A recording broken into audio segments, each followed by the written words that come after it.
It's 6 p.m. on a Tuesday here in Korea. Welcome to our newscast. I'm Daniel Che. Let's begin with the headlines. In our latest cabinet meeting, President Park emphasized the need to make changes and innovations to upgrade national security and improve the economy. It was the main opposition party's turn to share with the rest of the parliament what's topping their priority list. Kim Jong-un, the Minjoo Party's interim leader, points to stronger oversight of the country's conglomerates and a need for inter-Korean dialogue. The government is getting ready to begin an expansion project involving Gimhae International Airport. It's about time, as the gateway in the southern port city of Busan has been increasingly inundated with a growing number of foreign travelers. President Park has renewed her call for stronger national security and a stronger economy. Both fronts, the country is facing strong challenges from sources at home and abroad. Song Ji-sun has our top story. National security topped the agenda for President Park's first cabinet meeting since her return from Africa and France. The president stressed the looming threat of attacks on South Korea and its people. North Korea has often threatened to bomb the presidential office, and Seoul's intelligence agency said Sunday that the Islamic State militant group had targeted U.S. air bases in Korea and one Korean citizen. Given these threats, President Park renewed her call for stronger counterterrorism measures.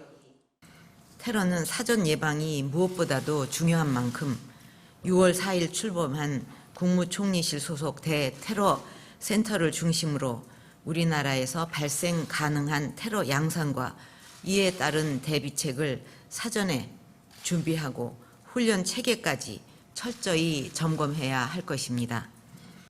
President Park also noted that Korean economy is facing strong challenges from both at home and abroad, with additional uncertainties from the EU referendum scheduled for Thursday. She added that the government's restructuring efforts must continue, however painful they may be, in order to upgrade Korea's industry so they can pave the way for new growth. 지금 같은 어려운 상황을 헤쳐가기 위해서는 국내 여건만을 조정하고 우리에게 주어진 길만을 가서는 안 될 것입니다. 안으로는 지속적인 변화와 개혁을 통해서 우리 경제의 체질을 개선하고 밖으로는 새로운 시장을 끊임없이 개척해야 합니다. Referring to her recent trips to Iran, East Africa, and France, President Park also called on her cabinet to follow through with the business agreements reached with the partner countries so that massive projects to build industrial complexes and boost infrastructure can gain momentum. Song Ji-sun, Arirang News. The interim leader of the main opposition Minjoo Party of Korea has been briefing lawmakers on his party's priorities, the second in a series of addresses from the major parties this week. Here's Shin Se-min. The main talking point, once again, is the economy. In his first address to Parliament on Tuesday, Kim Jong-un, the interim leader of main opposition Minjoo Party of Korea, said that the country's economic fundamentals should change to support economic democratization, a drive to ease the country's growing wealth gap. He said it's a task topping the party agenda and a step forward in preparing for the future. It's the duty of the 20th National Assembly to realize economic democratization, to prevent our economy from falling into more serious problems, such as what was seen in Japan and their 2 lost decades. He also addressed the issue of financial irregularities at Korea's family-controlled conglomerates known as chaebol, saying he will push to strengthen oversight of the conglomerates to prevent financial abuses and abuses of power. Kim also weighed in on an ongoing debate over whether to revise the constitution, calling for a special committee to deal with the matter. The main issue at the heart of the debate is the presidential term limit, and advocates are calling to change the current single 5-year presidential system to 2 4-year terms. Experts say the change would help keep the president from having too much power. Touching on inter-Korean relations, Kim said coordinating with the North's longtime ally, China, is crucial, as are ties with Seoul's traditional allies. For the sanctions on North Korea to be effective, China has a huge role to play. At the same time, the Korean government should maintain close ties with the US and should not shy away from mutual cooperation. He also proposed holding an inter-Korean parliamentary level meeting to help ease the current tensions between the two Koreas. With that, two of the three main political parties wrapped up their policy addresses. And next up is a minor opposition People's Party to deliver their party agendas on Wednesday. Shin Se-min, Arirang News. Korea's ruling party and the government have agreed on the need to spur growth, and they're planning to take more active steps towards achieving that goal. According to our Park Ji-won, that could involve drawing up a supplementary budget this year. Lawmakers from the ruling Saenuri Party's Job Creation Committee have asked government officials, including vice ministers from the nation's finance and labor ministries, to seriously consider an infusion of extra funds later this year. In a meeting at the National Assembly on Tuesday, the lawmakers explained a budget supplement is particularly necessary for youth job creation efforts and for workers who might be affected by the government's drive to restructure ailing industries. In response, Vice Finance Minister Choi Sang-mok said the government understands the need for a budget supplement and said it's reviewing the role of fiscal support. The government is expected to announce a set of new fiscal measures to prop up the economy next Tuesday. That's likely to include a budget supplement, and though the amount hasn't yet been decided, it's reportedly expected to be around 8.6 billion to 13 billion US dollars. If the government decides to go ahead with the budget supplement, a related bill will be submitted to the parliament early next month. Park Ji-won, Arirang News. Shifting our focus to the investigations into the country's fifth largest conglomerate, Seoul prosecutors have issued an arrest warrant for a former executive of one of Lotte Group's units who is suspected of destroying evidence. This builds on an ongoing probe into allegations of the group's slush funds. Kim Min-ji gives us the updates. Seoul prosecutors have issued an arrest warrant for a former executive of one of Lotte Group's business units. The ex-official of Lotte Chemical is suspected of destroying evidence that could provide clues to allegations of the group's slush funds. This is the first arrest warrant since the probe was launched on June 10th. The man is believed to have destroyed paperwork, which he had kept with him since he retired in 2013. In fact, much of the focus of the investigation has been on Lotte Chemical, also known as the cash cow of the group. The chemical arm is suspected of using another Lotte company in Japan in the process of buying raw materials in order to inflate prices and then use the extra cash either to create slush funds or transfer those funds back to the Japanese unit. Lotte Chemical has brushed off the allegations, saying no other company was involved and there were no such orders from Lotte Group.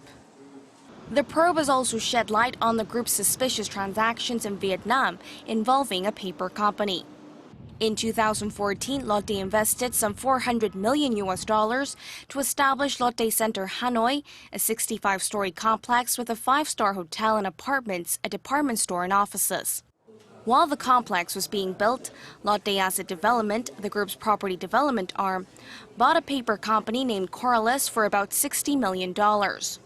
Later, Lotte Shopping and Hotel Lotte each bought 45% of the shares of the paper company, leaving Lotte Asset Development with just 10%. The combined book value of the 3 unit shares is roughly $100 million.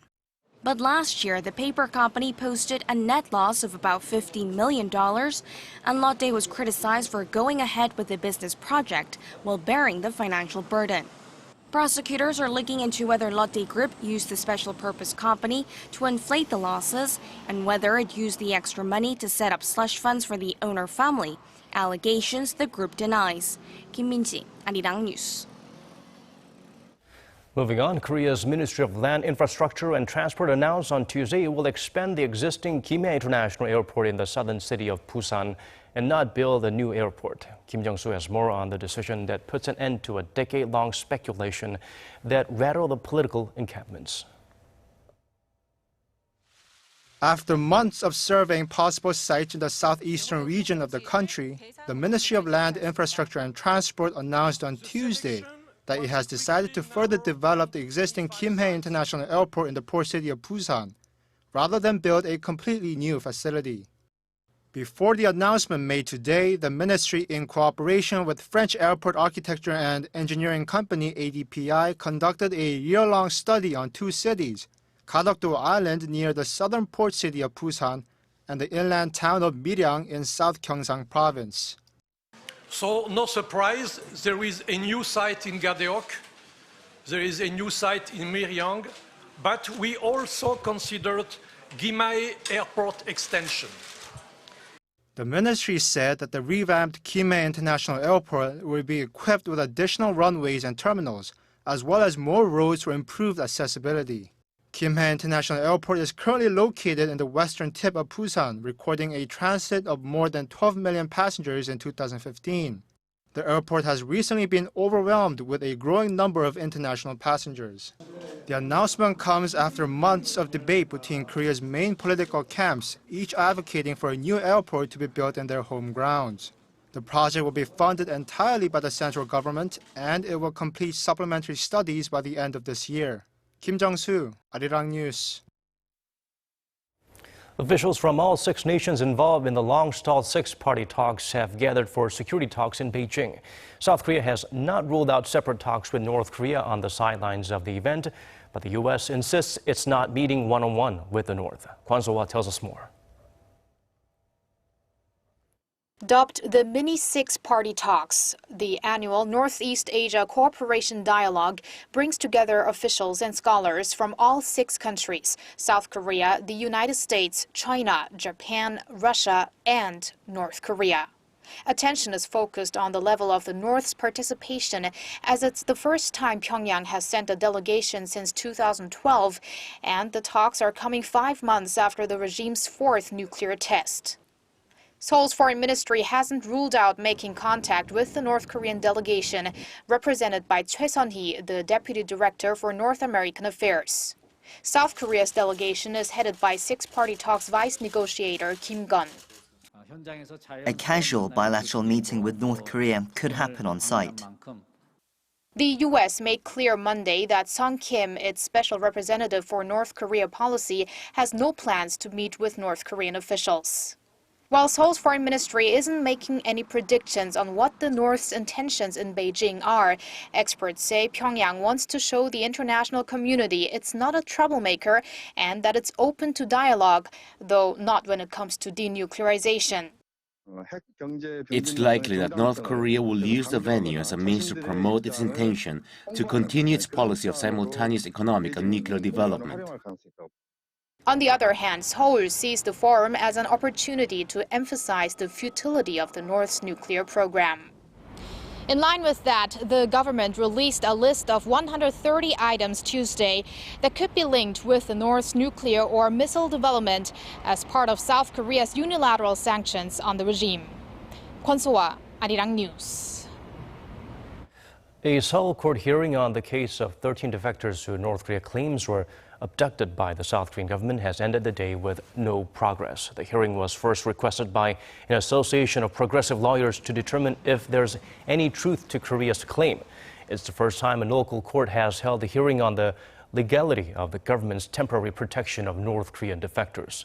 This morning, South Korea's National Intelligence Service decided to continue government protection of the 13 defectors instead of sending them to a state-run resettlement facility.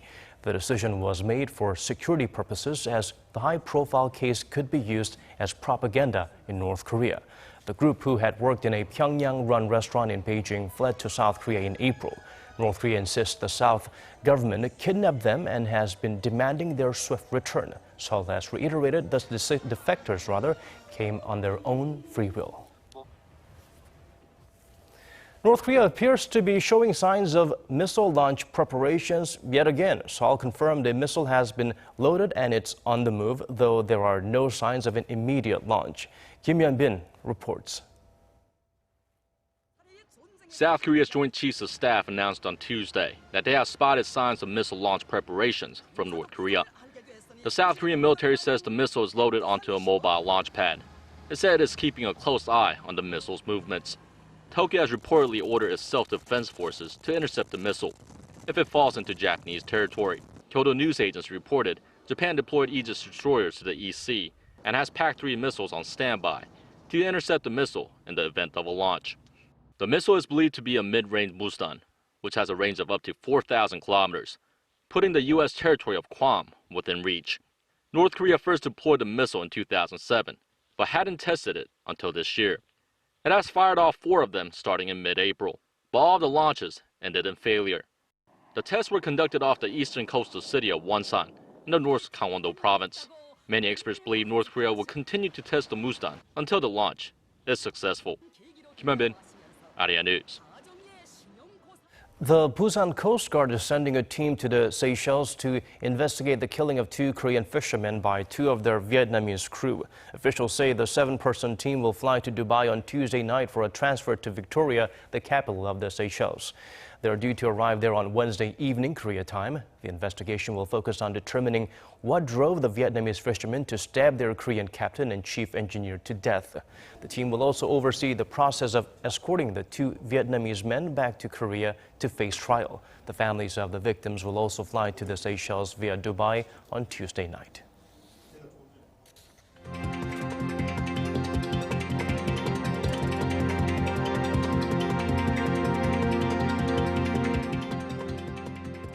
That's the end of this hour's newscast. Do tune in for more at 10 p.m. Korea time. Thanks for watching.